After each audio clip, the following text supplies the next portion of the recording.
La resurrección con Cristo. Pero Dios, que es rico en misericordia, por su gran amor con que nos amó, aun estando nosotros muertos en pecados, nos dio vida juntamente con Cristo, por gracia sois salvos. Efesios 2, 4, 5. Ha habido últimamente convenciones de todo tipo de personas sobre toda clase de temas, pero cuán notable sería una convención, si fuera posible hacerla, con personas que han sido resucitadas de los muertos. Si de alguna manera u otra se pudiera juntar al hijo de la Sunamita, a la hija de Jairo, al hijo de la viuda a las puertas de Naín, a Lázaro y a Eutico, cuán extrañas confidencias podrían compartir los unos con los otros. Qué preguntas tan singulares podrían formularse y qué notables revelaciones podrían presentarnos a nosotros.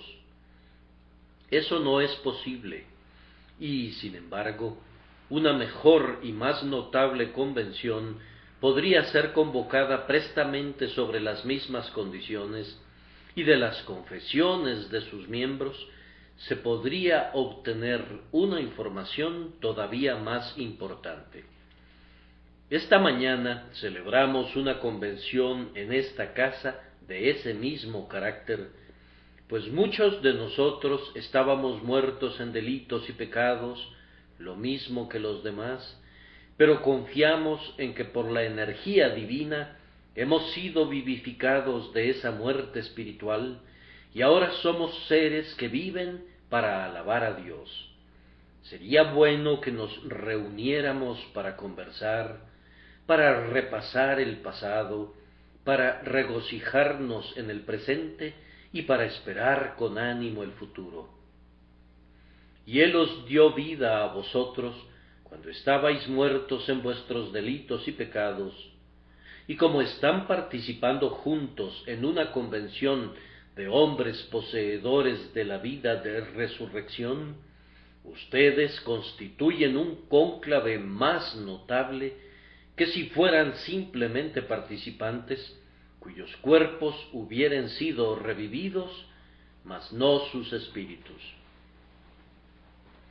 La primera parte del discurso de esta mañana será ocupada por un solemne evento en el que los llevaremos al osario. En segundo lugar, dedicaremos algún tiempo a revisar un milagro y observaremos que los muertos reviven. Luego nos volveremos para observar una afinidad indicada en el texto y concluiremos con un cántico, pues el texto se lee de alguna manera como música, está lleno de agradecimiento y el agradecimiento es la esencia del verdadero canto. Está lleno de un asombro santo y adorador, es siempre verdadera poesía, aunque esté expresada en prosa. Celebremos primero una gran actividad solemne y descendamos al osario de nuestra pobre humanidad. Conforme a la enseñanza de la Sagrada Escritura, los hombres están muertos, muertos espiritualmente. Ciertas personas vanas opinan que los hombres quedaron un poco desordenados y magullados por la caída, heridos en algunos miembros significativos, pero no mortalmente lesionados. Sin embargo, la palabra de Dios es muy explícita en este asunto y declara que nuestra raza no está herida, que no está meramente lesionada, sino que está categóricamente muerta y que permanece muerta en delitos y pecados. Hay quienes fantasean opinando que la naturaleza humana caída sufre únicamente de una especie de síncope o desmayo y que sólo necesita de un proceso que la reanime para devolverle la normalidad. Sólo tienen que poner en movimiento sus torrentes vitales por medio de la educación y por otras manipulaciones, y excitar en su interior algún grado de acción, y entonces la vida se desarrollará rápidamente. Hay muchas cosas buenas en todo hombre, dicen, y sólo tienen que extraerlo por medio del entrenamiento y del ejemplo. Esta es una ficción que es exactamente opuesta a la enseñanza de la Sagrada Escritura. Dentro de esas páginas veraces no leemos de ningún desmayo ni de ninguna parálisis temporal, antes bien, el nombre para la condición de la naturaleza es muerte, y su gran necesidad es la vivificación. El hombre no está parcialmente muerto, como lo está el marinero medio ahogado, en quien podría permanecer todavía alguna chispa de vida si es atendido debidamente y es cuidado sabiamente. En el hombre no queda ninguna chispa de vida espiritual. Su condición es la de un absoluto cadáver para todas las cosas espirituales. El día que de él comieres, ciertamente morirás, les dijo Dios a nuestros primeros padres, y en verdad murieron una muerte espiritual, y de igual manera todos sus hijos yacen en esta muerte espiritual, no una muerte fingida o metafórica, sino una muerte real, absoluta y espiritual. Sin embargo, se preguntarán, ¿acaso no están vivos? En verdad sí, pero no espiritualmente. Hay diferentes grados de vida. Primero te encuentras la vida vegetal, pero el vegetal es algo muerto comparado con la vitalidad del animal. Por encima de la vida animal se ubica la vida mental, una vida vastamente superior. La criatura que es únicamente un animal está muerta tanto a los gozos como a las aflicciones de la vida mental.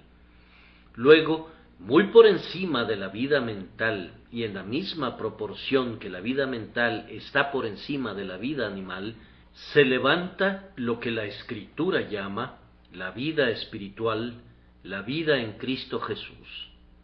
Todos los hombres gozan en mayor o menor proporción de la vida mental, y es bueno que la cultiven, que obtengan lo más que puedan de ella, que la apliquen a los mejores usos y que la hagan servir a los más excelsos fines. El hombre, aun considerando que vive meramente mentalmente, no ha de ser despreciado ni tratado con ligereza, pero aun así, la vida mental no puede elevarse por sí misma a la vida espiritual, no puede penetrar más allá de esa pared mística que separa por siempre la mera vida de la mente de la vida de ese nuevo principio, el espíritu que es el vástago de Dios y que es lo vivo y lo incorruptible que Él deposita en el alma. Si ustedes pudieran concebir a un hombre que fuera en todos los sentidos como ustedes mismos, pero con esta única diferencia, que su alma no estuviera presente, que poseyera únicamente sus facultades animales, pero que careciera de facultades intelectuales, de tal manera que pudiera respirar y caminar, dormir y comer, beber y hacer ruidos, pero que todo el poder mental hubiere desaparecido, entonces se referirían a él como a alguien enteramente muerto para las ocupaciones mentales.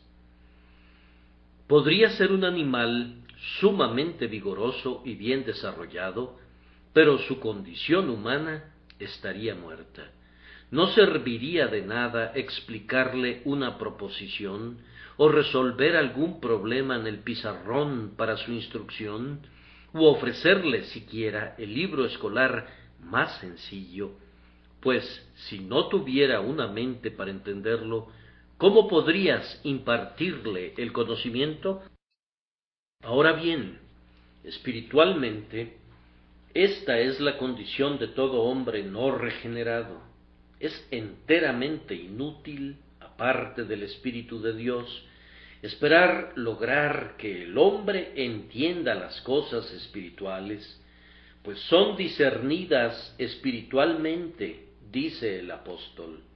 La mente carnal no puede entender las cosas que son de Dios, pues después de su mejor instrucción, no tiene ninguna vislumbre del sentido interior de las cosas espirituales. Tropieza con la letra y pierde el significado real, no por falta de capacidad mental, sino debido a la ausencia de vida espiritual. Oh hijos de los hombres, si quieren conocer a Dios, os es necesario nacer de nuevo. El que no naciere de nuevo no puede ver el reino de Dios, no puede entenderlo, no puede conocerlo. El hombre carnal no puede entender las cosas que son de Dios, porque son eternas e invisibles, de la misma manera que un buey no puede entender astronomía, o un pez admirar a los clásicos. La pobre humanidad está muerta no en un sentido moral, ni en un sentido mental, sino en un sentido espiritual, y así la describe la palabra de Dios una y otra vez, de manera sumamente clara. Caminemos juntos, entonces, al camposanto. ¿Y qué observas en aquellos cuerpos que están dormitando allí? ¿Están totalmente inconscientes? Cualquier cosa que suceda en torno suyo no les causa gozo ni les provoca aflicción. ¿Ejércitos triunfantes podrían marchar sobre las tumbas de los muertos sin que ellos gritaran con los que triunfaron? Algunos amigos que han dejado atrás podrían sentarse allí y regar con sus lágrimas el pasto sobre el verde montículo, pero ningún suspiro de respuesta provendría de la lúgubre caverna de la tumba. Lo mismo sucede con los hombres muertos espiritualmente. No son afectados por las cosas espirituales. Pueden oír acerca de un Salvador agonizante, cuyos gemidos conmueven al más empedernido y hacen que las rocas se disuelvan, pero permanecen inconmovibles. Incluso no pueden percibir al Espíritu presente en todo, ni pueden reconocer su poder. Los ángeles, los hombres santos, los ejercicios piadosos, las aspiraciones devotas, todo esto está más allá y por encima de su mundo. Los terrores del infierno no los alarman, y los gozos del cielo no los seducen. Oyen en un sentido mental, pero el oído del espíritu está cerrado por completo, y no oyen nada. Están inconscientes de todas las cosas que son de un carácter espiritual. Tienen ojos, pero no ven, y oídos, pero no oyen.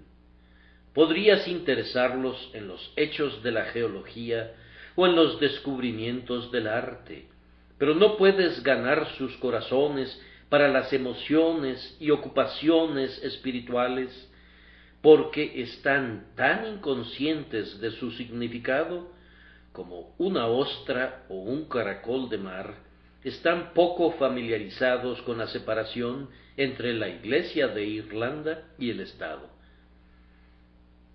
Los hombres carnales se confunden con las primeras palabras del conocimiento espiritual, tal como le sucedió a Nicodemo, quien, cuando se le dijo que le era necesario nacer de nuevo, comenzó a preguntar: ¿cómo puede un hombre nacer siendo viejo?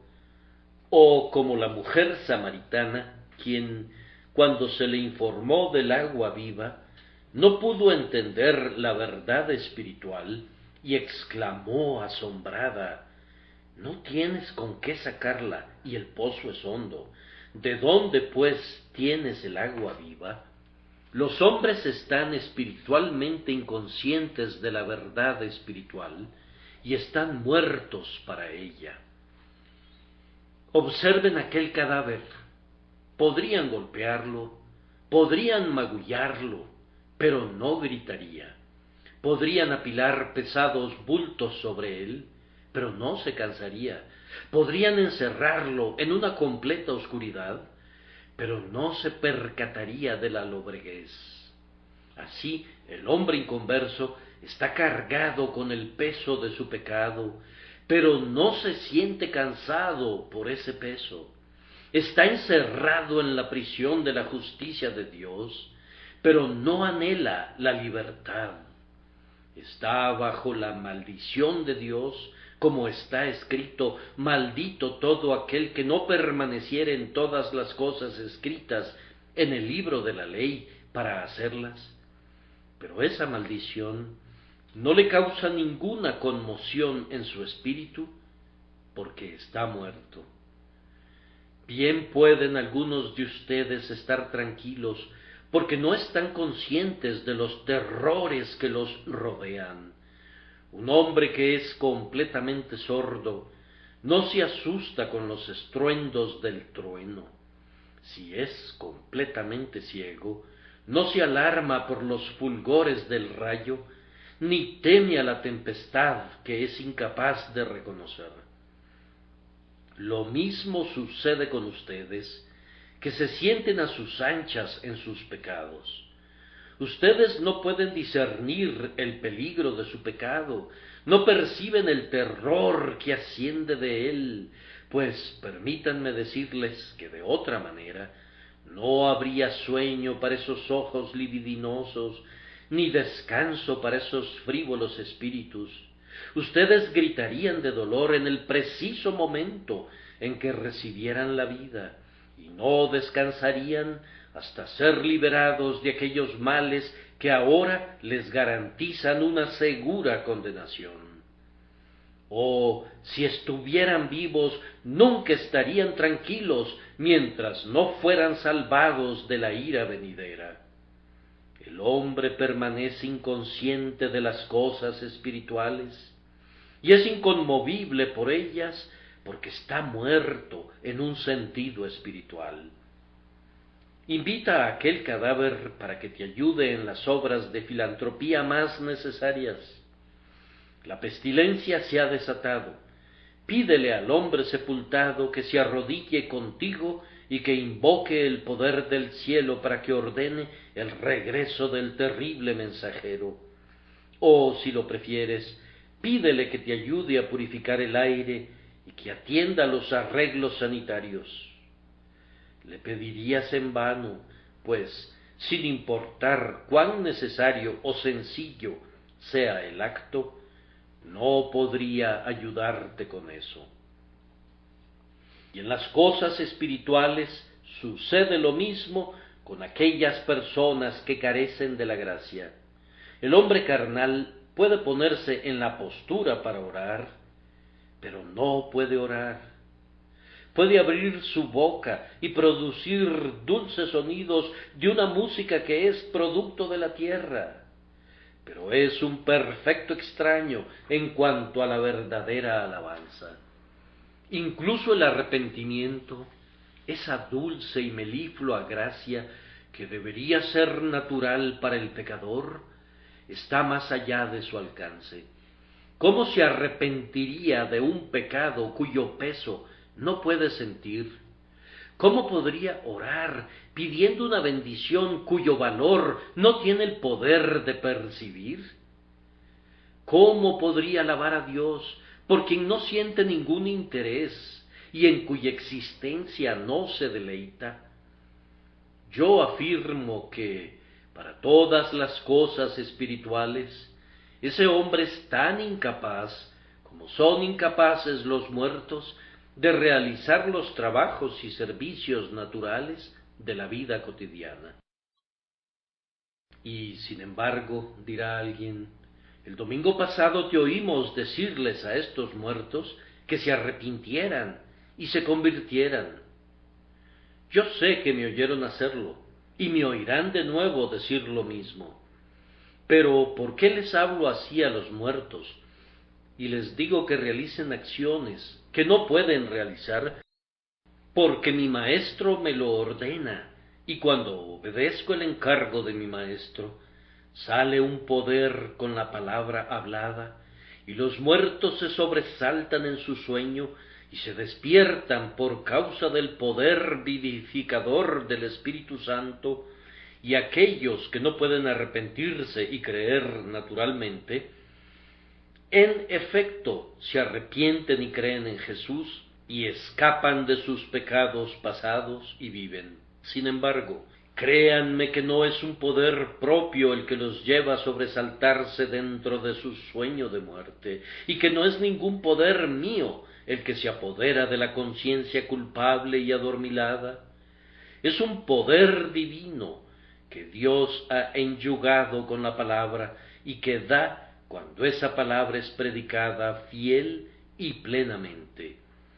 Por eso nos hemos ejercitado en nuestro llamamiento diario de ordenarles a los muertos que vivan, porque la vida llega con el mandato divino.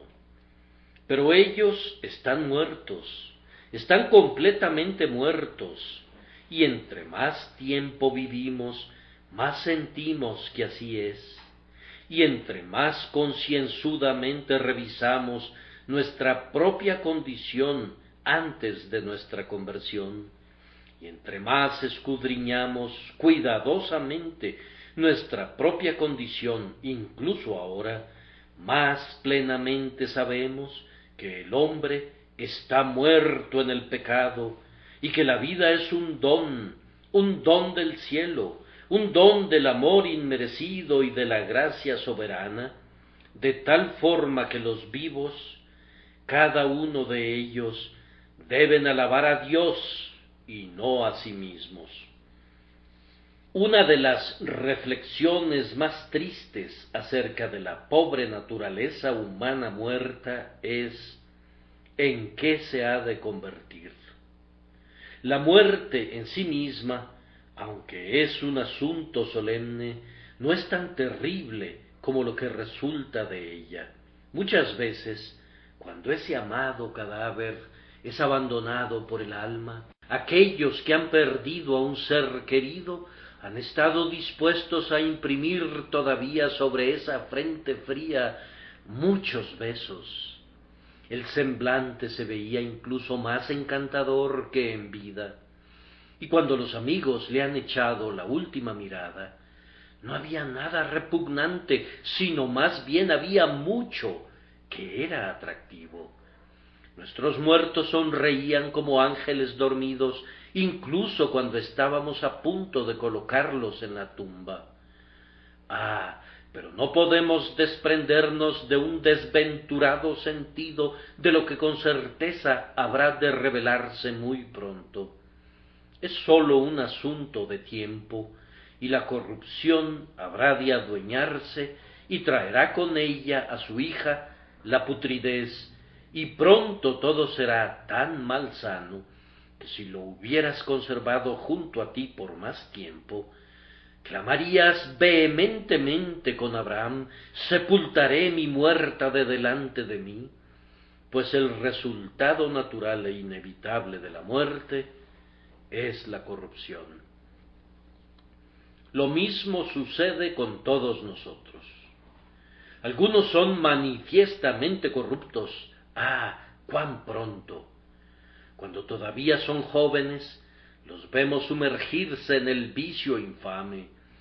Son corruptos en la lengua, con palabras mentirosas y conversación lasciva. Son corruptos en el ojo, con miradas licenciosas. Son ciertamente corruptos en el corazón, y luego son enteramente corruptos en la vida. Cada día hay muchas personas a nuestro alrededor, en las calles, cuya corrupción apesta y nos fuerza a echarlos fuera de la sociedad, pues nosotros somos muy decentes. Incluso los mismos que están muertos son muy escrupulosos de no asociarse con quienes se han adentrado demasiado en la corrupción. Los muertos entierran a sus muertos y ruedan la piedra y recluyen a los depravados y a los disolutos. Nosotros no invitamos a los pecadores corruptos a nuestros hogares, porque podrían corrompernos demasiado rápido, y nos adulamos porque somos muy superiores, pero la verdad es que ellos se encuentran únicamente en una etapa o dos adelante, en una carrera en la que están corriendo todos los hombres no regenerados. Aunque esta corrupción no está desarrollada visiblemente en todos al mismo grado, será lo suficientemente clara al final en el otro mundo. Cuando Dios nos encuentre muertos, nos echará fuera, donde el gusano no muere y el fuego no se apaga. ¿Cuál habrá de ser el desarrollo de un carácter no regenerado en el infierno? Yo no podría decirlo, pero estoy seguro de que será algo que mi imaginación no se atreve ahora a intentar bosquejar, pues todas las restricciones de esta vida que han mantenido a los hombres siendo decentes y morales, se habrán esfumado cuando entren en el mundo futuro de pecado, y así como el cielo habrá de ser la perfección de la santidad de los santos, así el infierno será la perfección de la repugnancia del pecador, y allí descubrirá él, y otros descubrirán también, lo que es el pecado cuando alcance su peor condición. La concupiscencia, después que ha concebido, da a luz el pecado, y el pecado, siendo consumado, da a luz la muerte. Y esto, querido oyente, te lo recordamos solemnemente, será tu porción por los siglos de los siglos, a menos que Dios se agrade en revivirte. A menos que recibas vida conjuntamente con Cristo, estarás muerto en este mundo, y tal vez corrupto en este mundo, pero ciertamente lo estarás en el mundo venidero, donde todas las terribles influencias del pecado serán desarrolladas y manifestadas en su plenitud, y serás echado fuera de la presencia de Dios y de la gloria de su poder. No puede haber muerte en el cielo, tampoco la corrupción puede heredar la incorrupción, y si no has sido renovado en el espíritu de tu mente, no puedes tener nunca tu porción dentro de esas puertas de perla, y tu suerte no puede ser echada nunca donde la luz del cielo brilla en un perpetuo mediodía. Sopesa estos pensamientos, te lo suplico. Si no son acordes con este libro, te ruego que los rechaces, pero como muy ciertamente lo son, rehúsalos bajo tu propio riesgo, pero más bien déjalos que tomen posesión de tu espíritu cuidadoso y que te conduzcan a buscar y a encontrar la vida eterna en Cristo Jesús el Señor. Cambiamos ahora el tema por otro más agradable, y les pido que observen un milagro, o sea, muertos que son vivificados. El gran propósito del Evangelio de Cristo es crear hombres nuevos en Cristo Jesús. Apunta a la resurrección y la lleva a cabo. El Evangelio no vino a este mundo para restringir meramente las pasiones o para educar los principios de los hombres, sino para infundir en ellos una nueva vida que, como hombres caídos, no poseían. Vi ayer lo que me pareció ser un cuadro de esos predicadores cuyo único objetivo y propósito es el de moralizar a sus oyentes, pero que no han aprendido la necesidad de la vida sobrenatural. No muy lejos de la costa estaba en el mar una docena o más de barcos dragando en busca de 2 cadáveres. Estaban usando sus cadenas y sus ganchos de hierro, y en parte remando arduamente y en parte navegando hábilmente. Estaban haciendo lo mejor que podían, y lo hacían muy encomiablemente para rescatar del despiadado mar a los ahogados. Yo no sé si tendrían éxito, pero si lo tuvieron, ¿qué más podrían hacer con los 2 cadáveres sino depositarlos decentemente en la madre tierra? El proceso de educación y todo lo demás, aparte del Espíritu Santo, es un dragado en busca de hombres muertos sólo para dejarlos tendidos uno al lado del otro en el orden y decoro de la muerte, pero el hombre no puede hacer nada más por el hombre. El Evangelio de Jesucristo tiene una tarea muy diferente y más excelsa. No niega el valor de los esfuerzos del moralista, ni denuncia los resultados de la educación, pero pregunta qué más puedes hacer tú, y la respuesta es nada. Luego les ordena a los que portan el féretro que se aparten y que dejen pasar a Jesús, a cuya voz los muertos se levantan. El predicador del Evangelio no puede estar satisfecho con lo que se hace al sacar a los hombres fuera del mar del pecado visible. Anhela ver que la vida perdida sea restaurada, desea que sea infundida en ellos una vida nueva, una vida superior a la que poseían antes. Sigue tu camino, educación, haz lo mejor que puedas, pues tú también eres útil a tu propia manera. Pero cuando se trata de lo que el hombre realmente necesita para la eternidad, tú, considerándolo todo, vales muy poco. El Evangelio, y sólo el Evangelio, responde a los requerimientos de los hombres.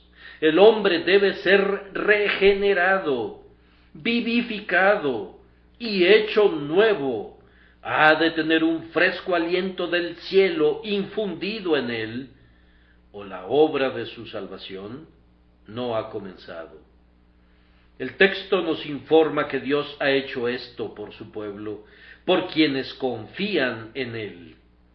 Observemos los huesos secos cuando se agitan y se ponen en pie delante del Señor, y observando, alabemos al Señor, porque según su gran amor con el que nos amó, nos dio vida juntamente con Cristo. En esta idea de la vivificación hay un misterio. ¿Qué es ese algo invisible que da vida a un hombre? ¿Quién podría descorrer el velo del secreto? ¿Quién podría rastrear la vida hasta su oculta fuente? Hermano, tú eres un hijo viviente de Dios. ¿Qué fue lo que te hizo vivir? Tú sabes que fue por el poder del Espíritu Santo. En el lenguaje del texto, lo rastreas hasta Dios. Tú crees que la nueva vida viene por la implantación divina. Tú eres un creyente en lo sobrenatural.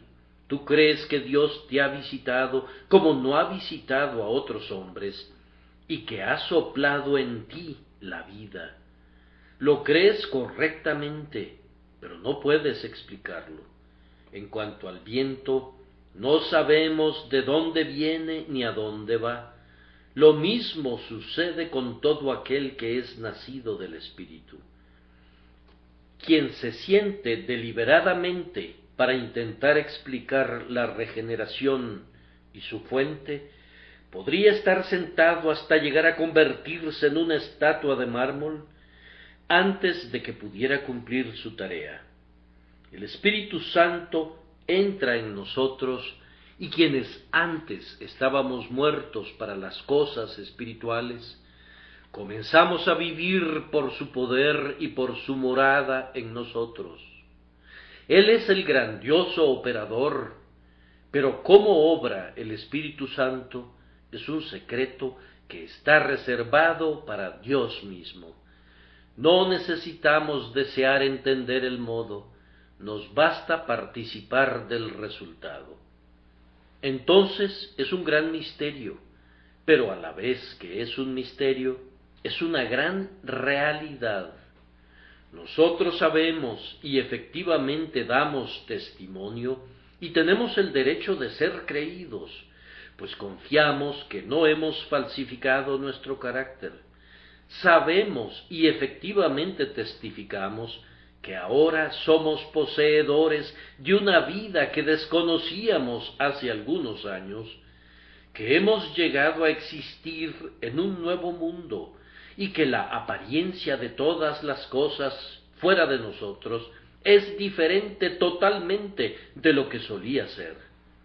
Las cosas viejas pasaron, he aquí, todas son hechas nuevas.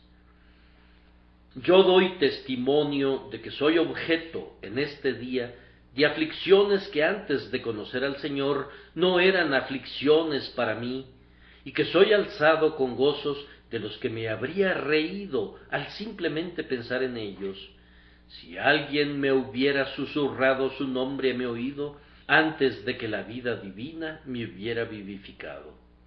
Este es el testimonio de cientos de nosotros, y aunque otros no nos creen, no tienen ningún derecho de negar nuestro estado de conciencia por no haber experimentado algo semejante. Si nunca lo han probado, ¿cómo podrían saber al respecto? Si hubiera una reunión de ciegos y uno de ellos tuviera sus ojos abiertos y comenzara a hablar de lo que estuviera viendo, puedo imaginar a todos los demás ciegos diciendo: ¡qué insensato es ese hombre! No existen tales cosas.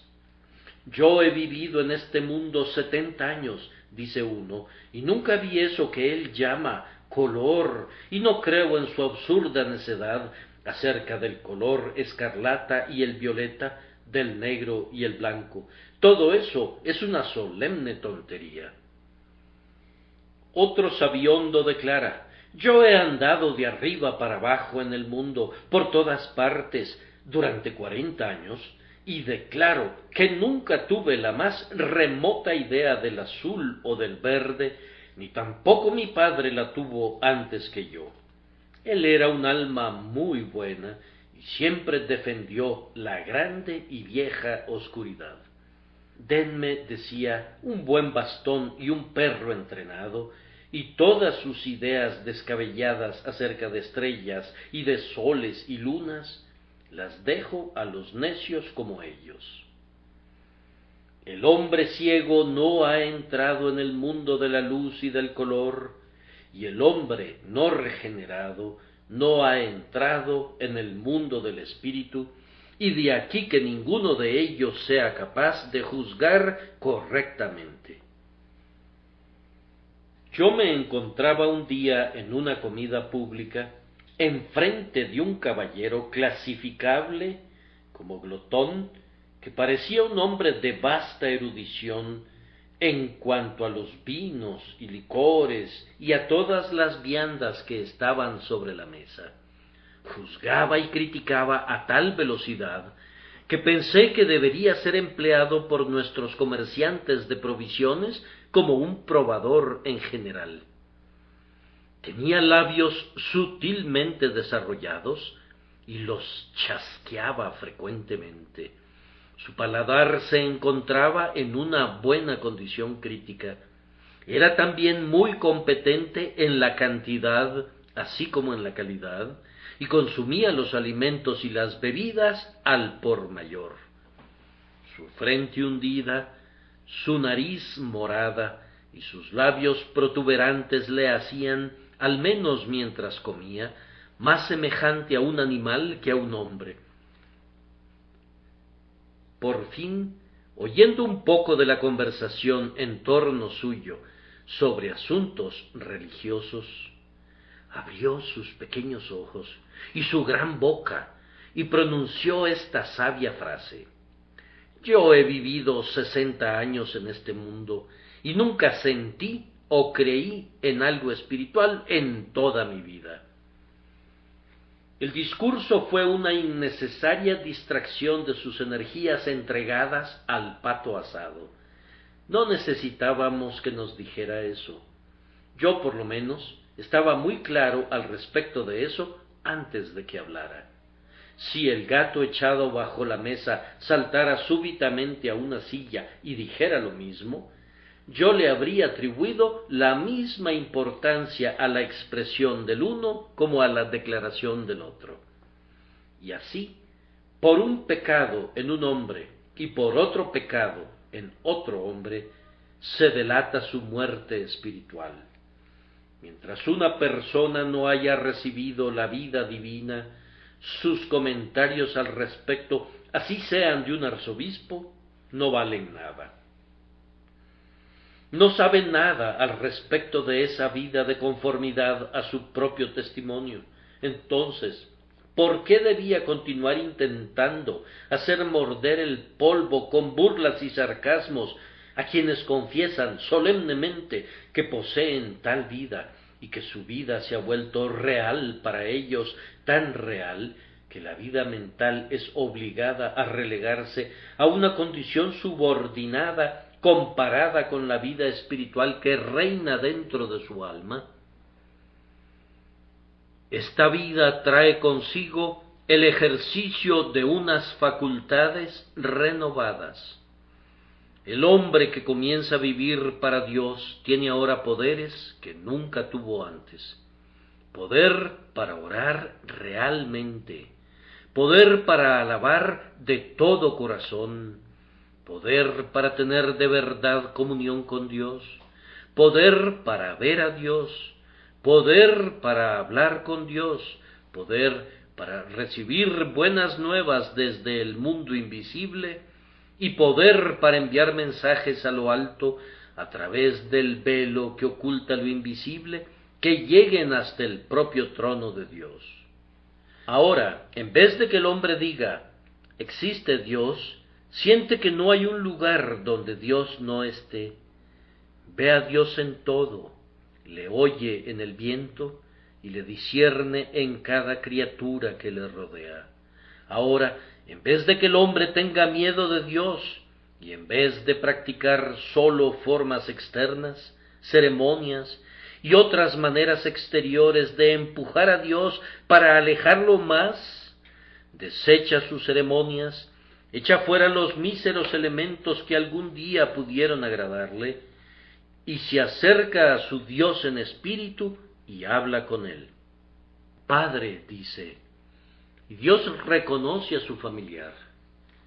Yo desearía que todos poseyéramos esta vida, y si no la tenemos, ruego que Dios nos la envíe a nosotros, pues si no la poseemos, el testimonio de la palabra es que estamos muertos, a pesar de dar una clara impresión de estar vivos. Sin embargo, no los voy a detener más tiempo hablando sobre esta vivificación, excepto para decirles que ustedes podrían imaginarse fácilmente la experiencia interna de un hombre que recibe la nueva vida estando entre los muertos. Podrían concebirlo mediante el siguiente cuadro. Supongan que un hombre ha estado muerto y que ha estado enterrado como todos los demás en alguna gran necrópolis, en alguna ciudad de los muertos, en las catacumbas. Un ángel lo visita y por el toque de la misericordia vive. Ahora, ¿pueden ustedes concebir la primera emoción de ese hombre cuando comienza a respirar? Allí está en el féretro. Siente que se asfixia, se siente encerrado. Había estado allí durante 20 años, pero nunca se sintió incómodo hasta ahora. Se sentía lo suficientemente a gusto en su estrecha celda, si es que pudiera haber holgura donde no hay vida.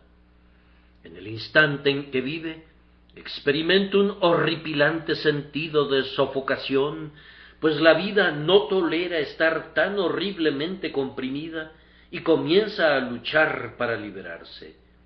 Levanta con todo su poder esa terrífica tapa del féretro.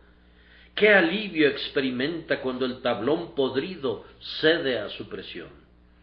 De igual manera, el hombre impío está lo suficientemente contento con su pecado, con su quebrantamiento del día domingo, con su avaricia y con su mundanalidad, pero al momento que Dios lo revive, al tener vida, su pecado es como sepulcro, se siente indeciblemente desgraciado, no se encuentra en una posición agradable y lucha para escapar.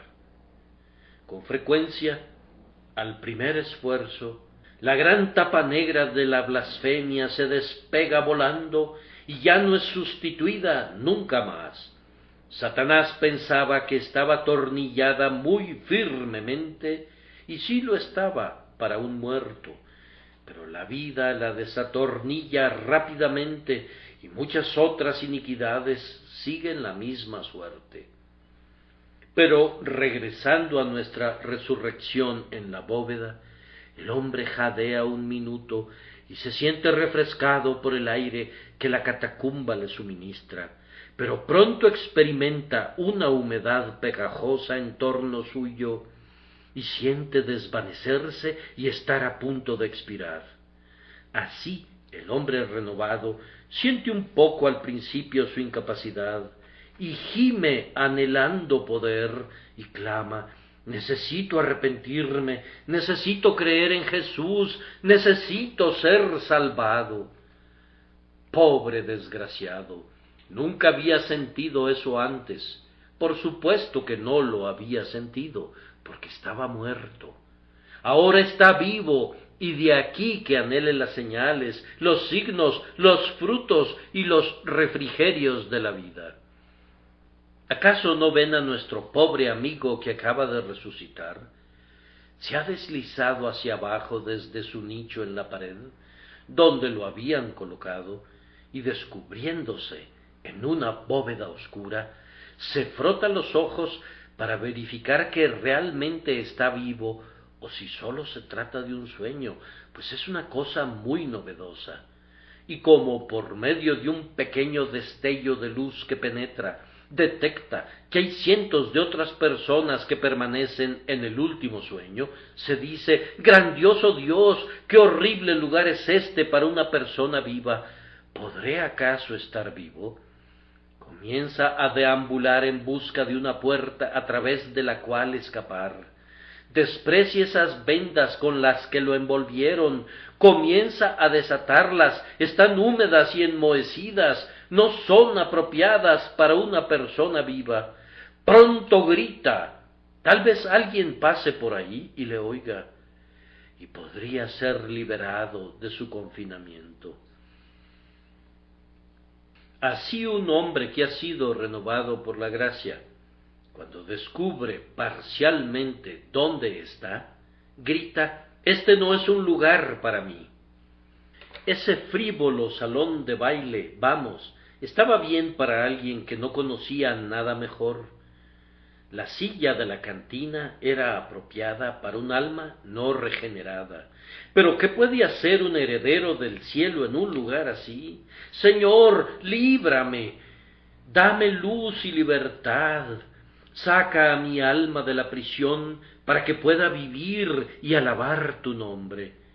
El hombre añora la libertad y si, por fin, a tropezones, llega hasta la puerta de la bóveda y accede al aire libre, pienso que bebe profundas bocanadas del bendito oxígeno.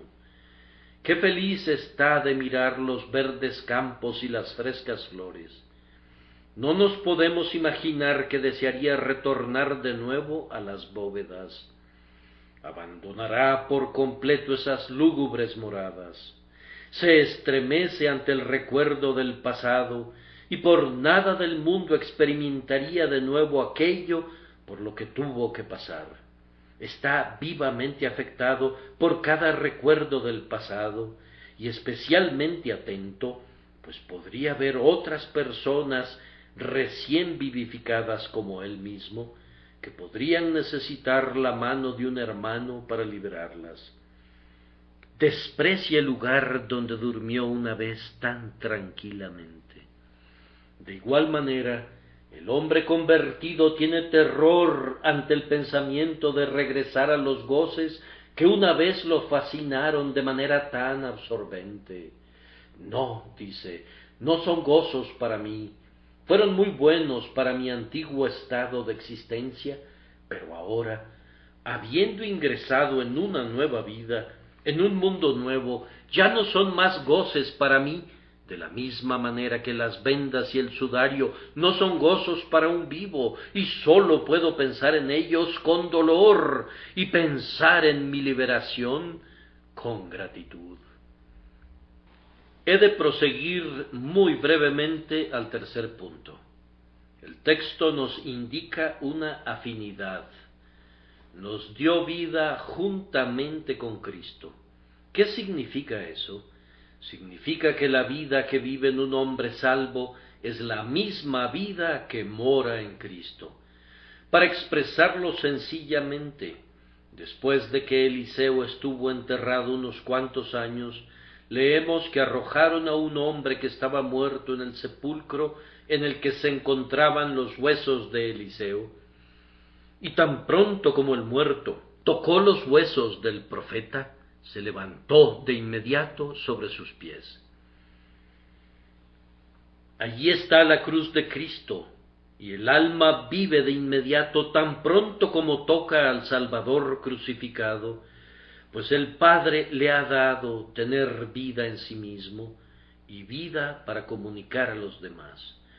Todo aquel que confíe en Cristo le ha tocado, y al tocarlo recibe el poder de la vida eterna. Confiar en el Salvador del mundo es ser vivificado por medio de él. Hemos recibido vida juntamente con Cristo en tres sentidos. El primero, representativamente. Cristo nos representa ante el trono eterno. Él es el segundo Adán para su pueblo. En tanto que el primer Adán vivía, la raza vivía, y en tanto que el segundo Adán vive, la raza representada por él vive delante de Dios. Cristo es aceptado y los creyentes son aceptados. Cristo es justificado y los santos son justificados. Cristo vive y los santos gozan de una vida que está escondida con Cristo en Dios. A continuación, nosotros vivimos por la unión con Cristo. Si la cabeza vive, los miembros tienen vida. A menos que un miembro sea separado de la cabeza, o a menos que el cuerpo sea mutilado, vive en tanto que haya vida en la cabeza. Porque Jesús vive, cada alma que está vitalmente unida a Él y es un miembro de su cuerpo, vive según la propia palabra de nuestro Señor, porque yo vivo, vosotros también viviréis. La pobre Marta estaba muy sorprendida porque Cristo resucitaría a su hermano de los muertos, pero él le dijo, como para sorprenderla más, todo aquel que vive y cree en mí no morirá eternamente. ¿Crees esto? Esta es una de las cosas que hemos de creer, que cuando recibimos la vida espiritual, lo hacemos por la unión con la vida de Cristo y por consiguiente no podemos morir nunca, porque Cristo vive, nuestra vida permanecerá eternamente en nosotros. Luego también vivimos juntamente con Cristo en cuanto a semejanza. Somos vivificados juntamente con Cristo, esto es, de la misma manera. Ahora, la resurrección de Cristo fue de esa manera. Él murió por causa de la ley, pero la ley no tiene más dominio sobre él ahora que vive de nuevo. Así también tú, cristiano, Eres maldecido por la antigua ley del Sinaí, pero esa ley no tiene ningún poder para maldecirte ahora, pues has resucitado en Cristo. No estás bajo la ley. Sus terrores y sus amenazas no tienen nada que ver contigo. De nuestro Señor está escrito: en cuanto vive, se dice, para Dios vive. La vida de Cristo es una vida para Dios. Así es la vida de ustedes. A partir de ahora, no han de vivir para la carne ni para involucrarse en sus cosas. Solo Dios, que les dio la vida, ha de ser el gran propósito de su vida. En Él viven y para Él viven. Además, está escrito: sabiendo que Cristo, habiendo resucitado de los muertos, ya no muere, la muerte no se enseñorea más de él. De esa misma manera vive el cristiano, nunca regresará a su muerte espiritual.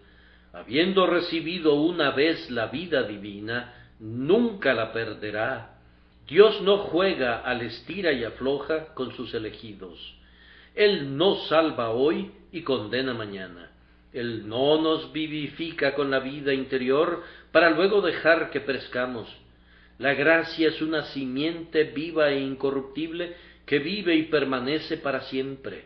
El agua que yo le daré, dice Jesús, será en él una fuente de agua que salte para vida eterna. Gloria sea dada a Dios entonces, porque ustedes que viven por la fe en Cristo, viven una vida inmortal, una vida dedicada a Dios, una vida de liberación de la servidumbre de la ley. Regocíjense en ello y denle a su Dios toda la alabanza. Y esto nos lleva a la última palabra, que fue un cántico. No tenemos tiempo para cantarlo. Solo escribiremos la partitura ante sus ojos y les pedimos que lo canten en sus momentos de sosiego y que sus corazones canten una melodía para Dios. Hermanos y hermanas, si han recibido una vida así, a diferencia de otros que no la han recibido en el lenguaje del texto, antes que nada tienen que alabar el gran amor de Dios, grande más allá de todo precedente. Fue el amor el que le condujo a soplar en Adán el aliento de vida y hacer que la pobre arcilla caminara y hablara. Pero es un amor mucho mayor el que le conduce ahora, después de que la caída nos ha corrompido, a renovarnos con una segunda vida que es más excelsa. Él pudo haber creado millones de nuevas criaturas de la nada. Solo tenía que hablar, y los ángeles habrían atestado el aire, o seres como nosotros, solo que puros y no caídos, habrían sido multiplicados por miríadas sobre el césped. Si él hubiera dejado que nos hundiéramos en el infierno, como los ángeles caídos se hundieron antes que nosotros, ¿quién habría podido impugnar su justicia? Pero su grandioso amor no le permitió dejar perecer a sus elegidos. Él amó a su pueblo y por tanto haría que nacieran de nuevo. Su gran amor con el que nos amó desafió a la muerte, al infierno y al pecado. Reflexionen sobre este tema ustedes que han participado de este amor. Él nos amó, a los más indignos, que no teníamos ningún derecho a tal amor. No había nada que amar en nosotros, y sin embargo, Él nos amó, y nos amó cuando estábamos muertos. Aquí su grandioso amor parece henchirse y elevarse a dimensiones gigantescas. Amor a pecadores miserables, amor a pecadores despreciables, amor por los muertos y los corruptos. Oh alturas y profundidades de la gracia soberana, ¿dónde están las notas que podrían proclamar de manera suficiente tu alabanza? Canten, oh ustedes los redimidos, acerca de su grandioso amor con el que nos amó, incluso cuando estábamos muertos en pecados. Y no cesen ustedes de alabar a Dios cuando piensen en las riquezas de su misericordia, pues se nos dice que Él es rico en misericordia, rico en su naturaleza en cuanto a misericordia, rico en su pacto en cuanto a misericordia atesorada, rico en la persona de su amado Hijo en cuanto a misericordia comprada, rico en misericordia providencial, pero es el más rico de todos en la misericordia que salva al alma. Amigos, si pueden, exploren las minas de la riqueza de Jehová, tomen la llave y abran los graneros de su Dios, y vean los acopios de amor que ha almacenado para ustedes. Toquen sus más dulces notas para la alabanza de Dios, que es rico en misericordia, por su gran amor con el que nos ha amado. Y que la última nota, y la más excelsa, y la más fuerte de su canto, sea la nota con la que concluye el texto: por gracia sois salvos. Oh, nunca tartamudeen allí, hermanos y hermanas, sin importar lo que hagan. Si sostienen la nota o no la sostienen, nunca sean lentos para decir esto: si soy salvado por gracia. Gracia en contraste con el mérito humano, pues yo no tengo ningún mérito. Gracia en contraste con mi propio libre albedrío, pues mi propio libre albedrío me habría conducido más y más lejos de Dios. La gracia preventiva me llevó cerca de Él. Bendigan y engrandezcan la gracia de Dios, y puesto que todos se lo deben a ella, clamen que perezca todo pensamiento altivo. Conságrense enteramente al Dios a quien le deben todo. Deseen ayudar a esparcir el olor de esa gracia que les ha acarreado tantas cosas buenas, y hagan votos en el nombre del Espíritu vivificador, de que aquel que les ha dado vida por la fe tendrá, a partir de este día y hasta que entren en el cielo, lo mejor de sus pensamientos y de sus palabras y de sus acciones, pues ustedes no se pertenecen, ustedes han sido resucitados de los muertos y han de vivir en novedad de vida. Que el Señor los bendiga, queridos amigos.